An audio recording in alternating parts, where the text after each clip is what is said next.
बच्चों, नमस्कार। बच्चों, ये सामने जो बना हुआ है आप देख रहे हैं, बस ज़्यादा कुछ नहीं खास है। 4 रजिस्टर्स हैं, क्वाड्रिलेटरल फॉर्म में इसको अरेंज किया हुआ है। इसको हम बोलते हैं व्हीटस्टोन ब्रिज बोलते हैं इसको। तो इसमें जो सप्लाई भी अभी और भी कुछ चीज़ें कनेक्ट करनी है, इसमें सप्लाई है, गैल्वेनोमीटर है। तो अभी जो आप देख रहे हैं उसमें ये क्वाड्रिलेटरल फॉर्म में मैंने कर दिया है, बनाया हुआ है। इसको व्हीटस्टोन ब्रिज कहते हैं, व्हीटस्टोन ब्रिज। और ये 4 रजिस्टर्स का सिस्टम है जिसमें क्या होता है, तो डायगोनली अपोजिट वर्टिस जो पेयर्स हैं, डायगोनली अपोजिट पेयर्स हैं, अपोजिट पॉइंट्स हैं, ठीक है।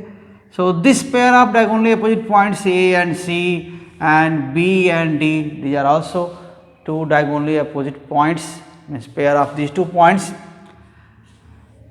So इनमें से किसी पेयर पर के क्रॉस आप पोटेंशियल डिफरेंस लगा देते हैं, और जो बचा हुआ दूसरा अपोजिट पेयर है, अपोजिट डायगोनली अपोजिट पॉइंट्स का जो पेयर है दूसरा, उसके क्रॉस क्या करते हैं, गैल्वेनोमीटर कनेक्ट कर देते हैं। तो ये आइए हम कनेक्ट करते हैं। तो एक मान लेते हैं इनके अक्रॉस हम B और D के बीच में, आप A और C के बीच में भी गैल्वेनोमीटर कनेक्ट कर सकते हैं, और B और C D को भी कनेक्ट कर सकते हैं। तो हम ये ऐसे कर देना, यहाँ एक गैल्वेनोमीटर, ये गैल्वेनोमीटर इसको कनेक्ट कर दिया B और D के बीच में, और A और C के बीच में हमने ये इनको पावर सप्लाई दे दिया, एक कोई पोटेंशियल डिफरेंस अप्लाई कर दिया।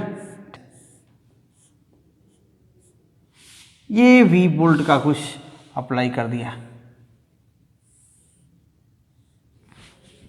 R1, R2, R3, R4 registers को मार्क कर दिया इनको। अब क्या है, इसमें से करंट ड्रॉ करेंगे। यहाँ पर मान लेते हैं कोई करंट आई है, तो इधर से भी जो आई करंट क्या होगा, वो भी आई। And this is simple application of Kirchhoff rule, Kirchhoff rules. तो पोटेंशियल डिफरेंस और करंट इसमें डिस्ट्रीब्यूट होता है किरचॉफ लूप रूल के अकॉर्डिंग। तो अभी ये ब्रिज है, इसको हम कहते हैं बैलेंस्ड ब्रिज कहेंगे, जब ये इस ब्रांच में B से D के बीच में कोई करंट नहीं चलेगी, means there will be no current through galvanometer.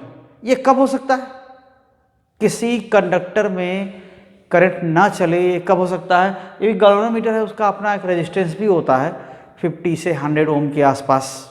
उसमें मे भी थोड़ा ज़्यादा या कम भी हो सकता है, लेकिन जैसे लैब में जो ऑर्डिनरी आपके गैल्वेनोमीटर्स होते हैं उनका रेजिस्टेंस क्या होता है, 50 to 100 ओम के आसपास होता है। देन अब इसमें रेजिस्टेंस है 50 ओम, जो भी है, इसमें कोई करंट नहीं चलेगी। ये तभी हो सकता है जब B और D का पोटेंशियल सेम हो, means there is no potential difference between B and D। तो B एंड D के पोटेंशियल डिफरेंस नहीं होगा तो क्या होगा, करंट इसमें नहीं चलेगी, तब इसको हम कहते हैं बैलेंस्ड ब्रिज। अदरवाइज क्या होगा, इसमें करंट चलेगी, IG करंट चलेगी, ये IG ऐसा होगा। तो मान लेते हैं यहाँ पर देखिए क्या है, करंट I1 है, यहाँ करंट क्या है, I2, ये करंट I3 करंट का मतलब क्या हुआ, I2 में से IG, हो सकता है IG इधर हो या इधर हो, कुछ भी हो सकता है। हमने इमेजिन कर लिया कि ये B से D की ओर है, तो I3 and this is equal to nothing but it is equal to I2 minus IG, और ये I2 प्लस IG भी हो सकता है अगर करंट ऐसे हो तो।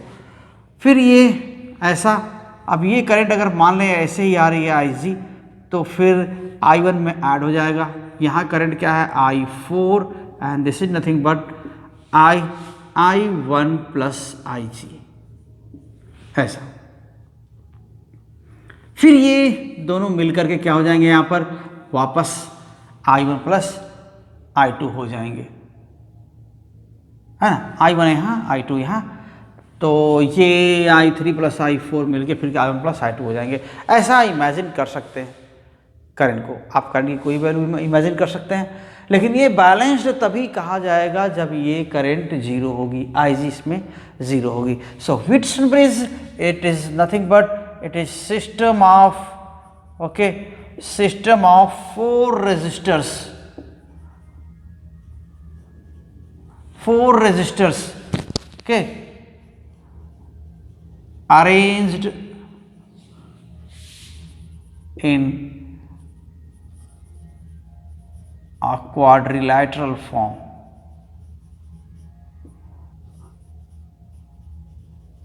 ओके, तो ये क्वाड्रिलेटरल फॉर्म में ये अरेंज किए जाते हैं इस तरह से, ठीक है। रेजिस्टेंस कौन कौन से हैं, as shown figure, okay, as shown in the figure,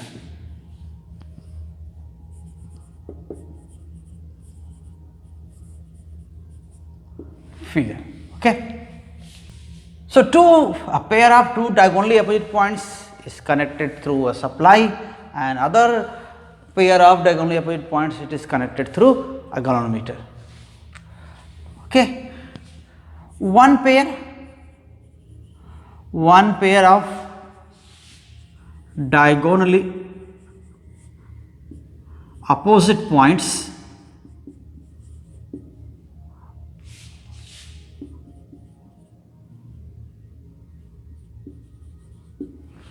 okay are connected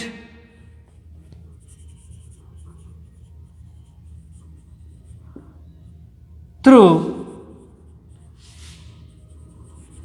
a supply, okay, and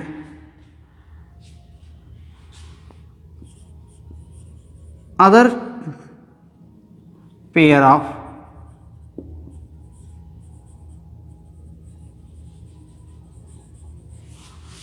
diagonally opposite points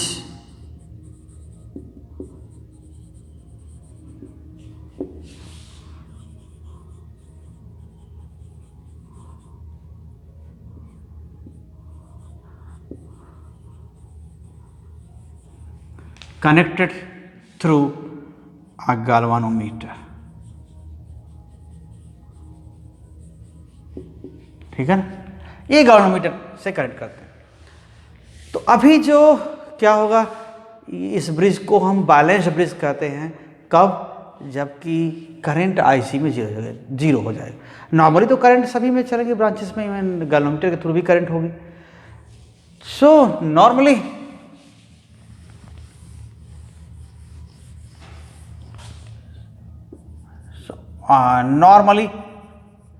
current flows through all branches and galvanometer,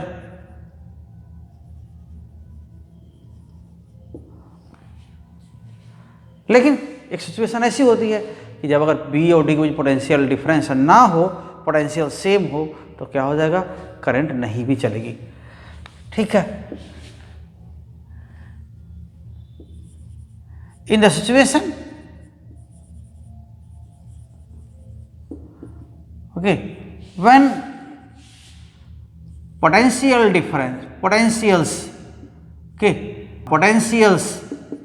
at B and D are same, अगर वहां पर same potential हैं तब क्या हो जाएगा, then no current flows, okay, then no current flows through galvanometer,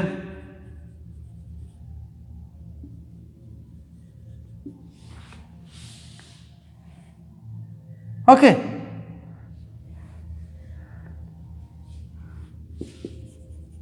This means then bridge is called balanced bridge. Okay, then bridge is known as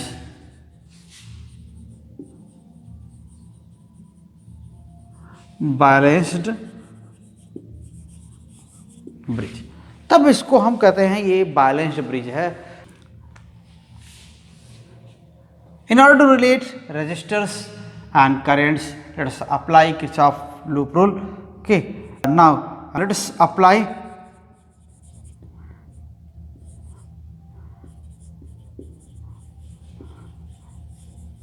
Kirchhoff's loop rule. तो क्या अप्लाई करें यहाँ पर? किरचॉफ लूप रूल अप्लाई करने के लिए देखिए क्या करना पड़ेगा. यहाँ हमको एक डायरेक्शन इमेजिन करनी पड़ेगी, चूज करनी पड़ेगी कुछ इस तरह, और हम इन्हीं से दोनों से ही हम काम चला सकते हैं. वैसे एक लूप तो ये भी है ऐसे, है ना, ये भी है, तो इन्हीं दोनों से काम हो जाएगा. इनको हम रिलेट कर सकते हैं. तो आइए देखते हैं. इस लूप में A B D A. Okay, in the loop A B D A, ऐसा क्या हो जाएगा? करंट देखिए I2 माइनस I2R2. अभी बात पिछली वीडियो में हुई है सब, है ना. करंट ऐसे है तो ये माइनस I2R2 कहे लिखेंगे ना. सो माइनस I2R2 और ये IGRG. करंट ऐसे ही है, यहाँ रेजिस्टेंस अगर मान लेते हैं, सो माइनस IGRG, इसका रेजिस्टेंस RG है, मान लिया. और ये क्या हुआ? यहाँ तो फिर अपोजिट है. देखिए यहाँ पर इधर से आ रहे हैं तो यही लोअर है, हाइयर है, तो फाइव माइनस इनिशियल करेंगे तो क्या होगा? ये पॉजिटिव आएगा. फिर प्लस I1R1 इक्वल्स 0. ये हो गया. और फिर इस लूप में आ जाते हैं. ये क्वेश्चन 1 हो गया. ओके, अब दूसरे लूप में यहां पर इन the loop and this was A B C here, C in the loop. What? B C D B C D B. यहां पर क्या हो रहा है? ये I3 यहां पर R4 है और I3 क्या है? I2 माइनस IG है. ठीक है, तो देख लीजिए ऐसे ही. फिर माइनस करंट ऐसे है, ये lower potential higher potential, final minus initial करेंगे तो क्या होगा? आपका मिल जाएगा negative. So minus I3 R, sorry, I3 is here. Let us write, okay, R4, since this is R3, so mark this I3 and this is R4. Okay, so R4 here, R4 I4 into R4, and this is opposite to that, but that sequence means current is coming here. This is a lower potential, higher potential means initial minus final, and it comes positive. So positive what? R3 I3, and now here again come to this branch, this arm, it is plus IGRG, and this is 0. This is 2. But we are considering here what? Or write this thing, okay, or minus I4 is what? I2 minus IG, okay, plus R3 and I3. I3 is nothing but I1 plus IG, and plus RG equals 0. Okay, let us mark this 2. Okay, this is 2. So if bridge is balanced, it's an apply condition. If bridge is balanced, then Ig will be 0. So everywhere where Ig is marked, certainly that term will become 0.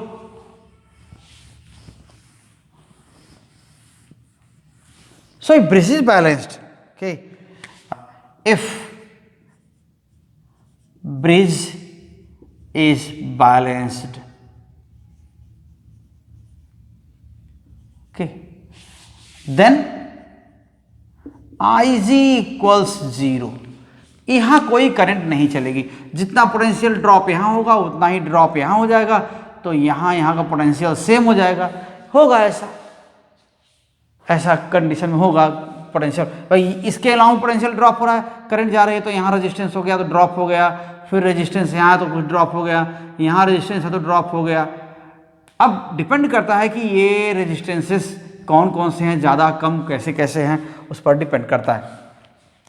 If Ig is 0 then certainly here then from equation 1 we get minus I2R2 and plus I1R1 equals 0.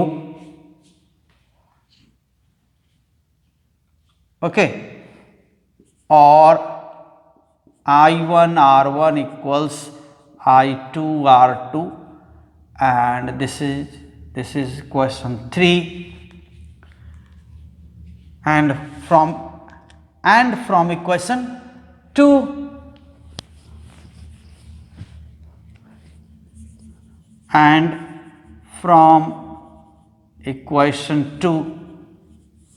we have what?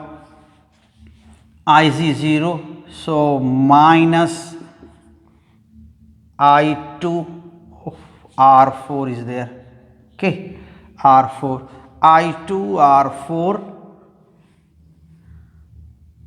plus I1 R3, and this equal to 0, or I1 R3 equals I2 R4, and this is question 4. So you can divide here equation 3 by equation 4. Okay, so divide equation 3 by equation 4. Okay, so dividing equation 3 by equation 4, we get what? We get R1 divided by R2 equals R3 divided by R1 divided by R3 equals R2 divided by R4. Or again, okay, or write in sequence R1 divided by R2 equals R3 by R4. Okay, R1, take R2 here and R3 there, so R1 divided by R2 equals R3 divided by R4.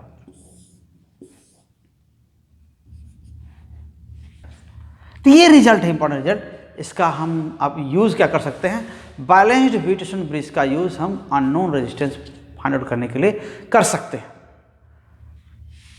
Means इसको हम R1 और ये कर सकते हैं कि R1 और R3 क्या हो जाए, मान लेते हैं फिक्स वैल्यू है, और या कोई भी ले सकते हैं कि R1 R2 फिक्स वैल्यू है और R3 को चेंज करेंगे तो R4 अननोन, कोई अननोन है और बाकी तीनों नोन है, तो हमें मिल जाएगा। So this result helps us to determine a value of unknown resistance of a resistor. Okay, so this result of balanced Wheatstone bridge. Okay, this result of balanced Wheatstone bridge,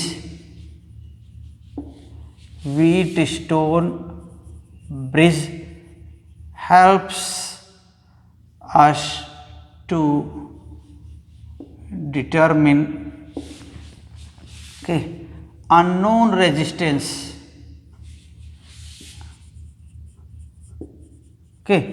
unknown resistance of resistor। तो यहां कर सकते हैं, मान लेते हैं कि हमें बाकी 3 known, if other 3 resistors are, if other 3 resistances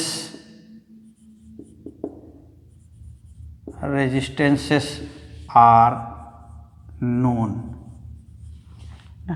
ये तो ये रेजिस्टेंसेस की वैल्यू अगर मालूम है तो बाकी को क्या कर सकते हैं, हम पता कर सकते हैं। ठीक है ना। तो आइए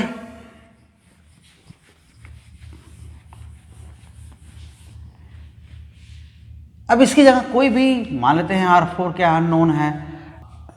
okay, let R1 and R2 are fixed। okay, R4 is unknown, R4 is unknown,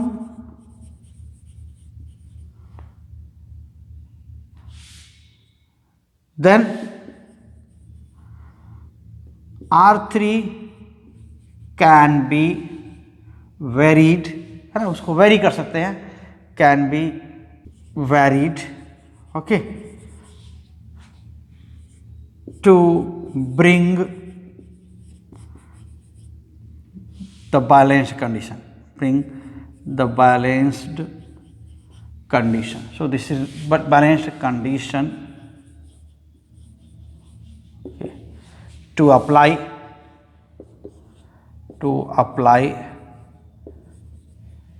the condition of